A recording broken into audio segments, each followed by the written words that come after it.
I'm Tabi Mund, owner and operator of Swoon Rugs, an online retailer of rugs and sustainable decor. And this year I opened up a brick and mortar location for local customers to come and visit the shop.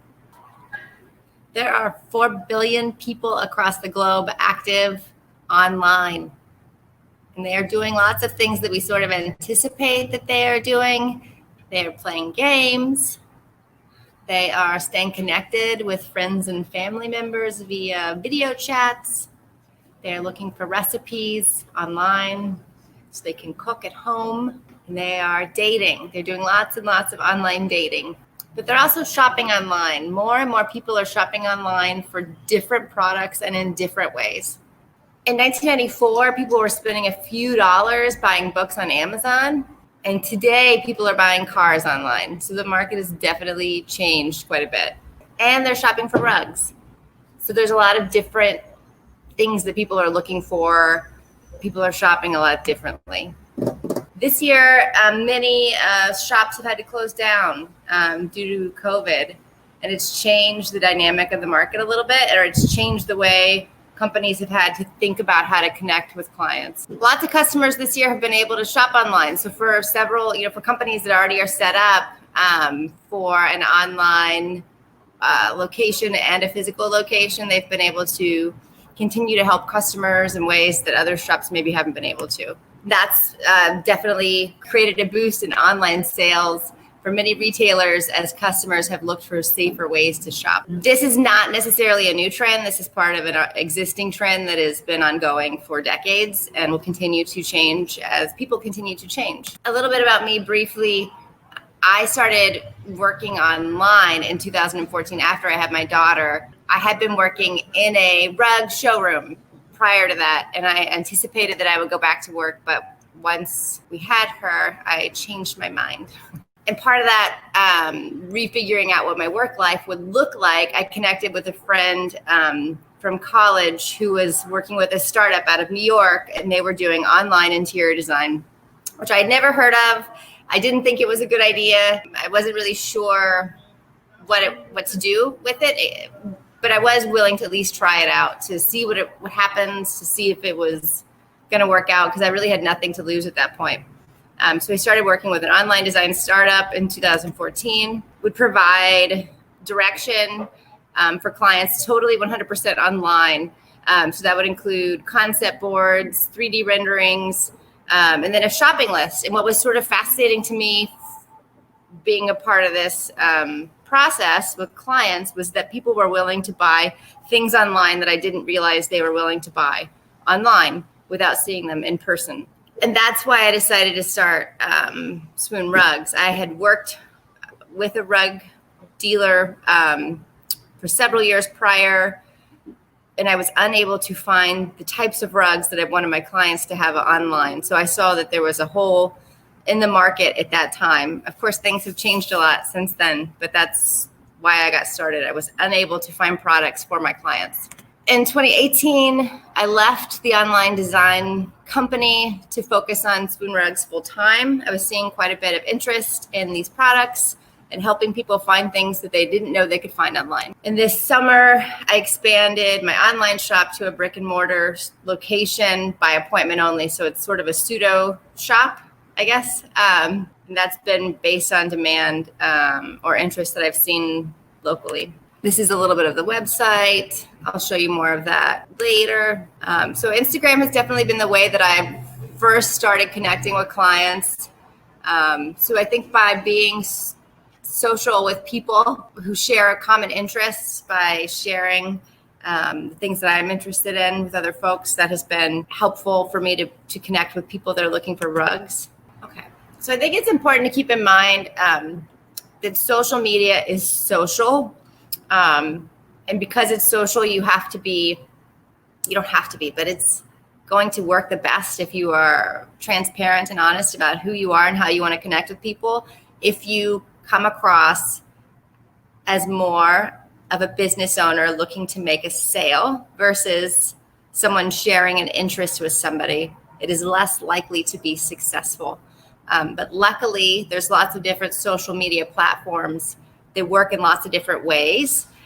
So I encourage anybody that's interested in finding customers online via social media platforms to test out different platforms and see which ones work best for you in a natural, transparent way. Pinterest, for example, in the top corner there, that big P in the red, is all about sharing beautiful photos. So if you have a collection of photos that you already sort of have of your products or of staged images of your products and homes, this can be a great place to share inspirational professional photos. This is not the best place to share sort of amateur photos. LinkedIn is a great place to connect with other business professionals. It's got an enormous organic reach. So if you're there and you're sharing articles, it's a great place to sort of share professional articles or articles about what your business has been doing in the past years. So I highly recommend doing something like LinkedIn if you want to connect with more business professionals or you want to share more about how your business has been operating. Twitter is typically very news focused. So again, you can share information about market trends. I think that would be a good place to sort of share that kind of information, or share news about how rugs are made, or news in the rug industry. I feel like that would be useful. If that's something that interests you, it'll be transparent to people that see your feed, that it interests you, and they will be excited about what you have to share. Instagram is similar to Pinterest in that it's all about visuals. And on Instagram, you can be less professional, which works really well for me. You can share stories. There's lots of different ways to sort of use the platform. But again, I think that the key to using it is to be transparent, to be honest. Facebook is an awesome resource for people that are local. I think that it works best if people have been to your business physically and they like your Facebook page and you share information about things that you're doing locally. I feel like Facebook is something that is shared well with people that have had face-to-face contact with you. Google Plus is something that isn't around anymore. And I think that the key here with looking at some of these platforms is that sometimes they come and go. So hanging your hat on one platform or planning on building your business around one of these platforms is a huge mistake, because these platforms will continue to change. Some of them will disappear. Some of them will get replaced by new platforms. So always I think, using the platform in the way that the user is also using it. So you're using it as a creator, but you also should be using these platforms as a user so that you can get a sense of when things aren't going well, or you can get a sense that the platform is changing. You should also try and test out other things if social media marketing is what you want to do to connect with clients. There's lots of other ways to connect with clients too. This is just something that has been beneficial and useful to me. People are changing their shopping habits. I think it's important to realize that this is a fast-moving train, that this isn't something that's stagnant, that just because people are shopping one way today online, I think that that's going to continue to rapidly change. And the name of the game is to stay connected with your clients, figure out what their needs are, figure out how they're shopping, and then be there to help them. People are shopping from their bedrooms, for example. They're shopping at all hours of the day. They're not necessarily looking to shop when they typically would off hours of work or, on the weekends.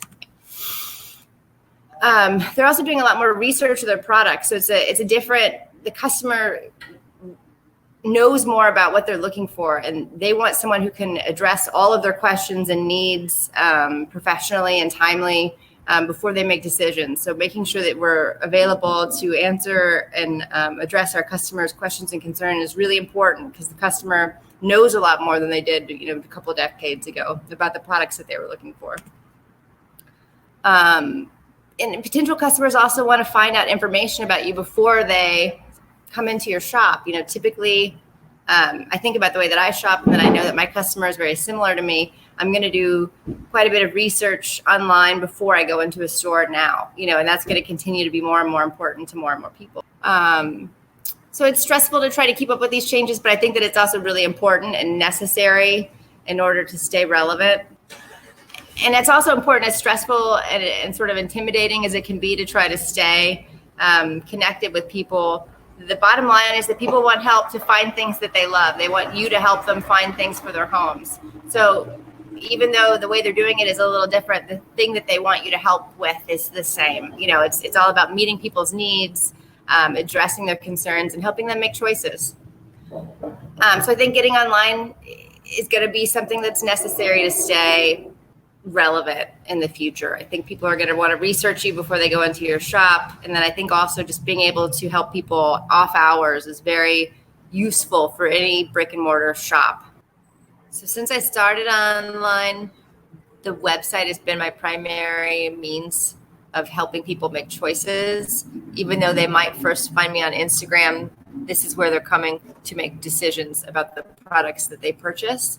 In the top left here is a way to simply navigate through collections and through size, again, narrowing down just like you would in the showroom to help people make decisions, finding out the colors that they're interested in, the size of room that they need, highlighting our sustainable decor, which is going to be smaller secondhand pieces mostly, but not always. And then giving people more information if they want more information about who we are, how they can shop with us, and what we might be able to share with them in terms of resources about rugs in general. This top section is going to be our most popular collections, also dividing out sizes that people are often looking for. And again, sort of reiterating other things that we can do. Then we talk briefly about who we are and what you can find from us. So we're looking for one-of-a-kind pieces. We're specifically focused on vintage, and we're sustainably focused. Everything that we're going to show you is going to be purchased with sustainability in mind. Even though our customer knows so much more about the products that they're looking for, there's still going to be holes in the information that they have. So without becoming overly informative or doing like a history lesson on rugs, what we do is we separate things out by color and size so that they can quickly make a choice. So this is all about lighter and brighter rugs. They can separate out here by size, more muted colors.